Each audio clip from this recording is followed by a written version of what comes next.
Mr. Speaker, at this time I'll yield 3 minutes to the gentleman from New Jersey, Mr. Garrett, the author of this fine piece of legislation. The gentleman is recognized.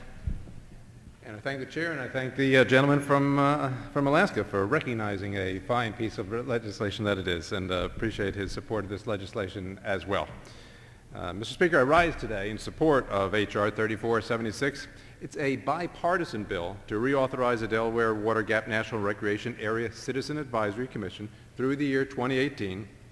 And both Representative Carney and I believe that this citizen action group serves as an important liaison between the National Park Service, their officials, and the neighbors in the area. You know, many of my constituents have asked me to extend this commission, and I'm pleased to have worked with Representative Carney on this legislation to do just that. You know, communication is the key to addressing and resolving citizens' concerns, and it's clear that the residents and the park users value the opportunity to respond to the park decisions, as well as propose alternatives when they can have come up with those as well. The Delaware Water Gap region has a turbulent history, if you know of it.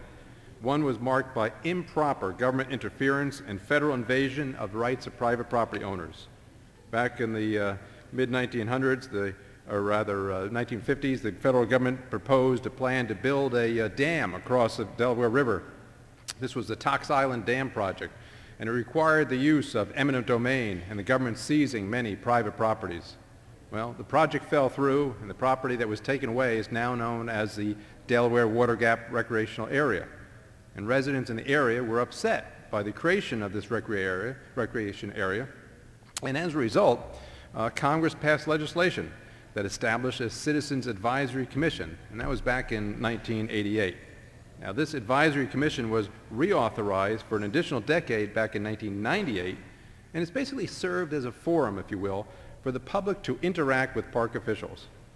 Due to the combined efforts of the various commission members and park officials, the recreation area has now increased in popularity over the years, and we see literally millions of visitors each year.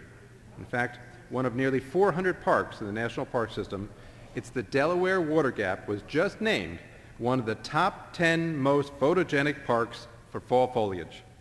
I'm confident that the Citizens Advisory Commission will continue to play a valuable role in preserving its splendor in this area and others for future generations.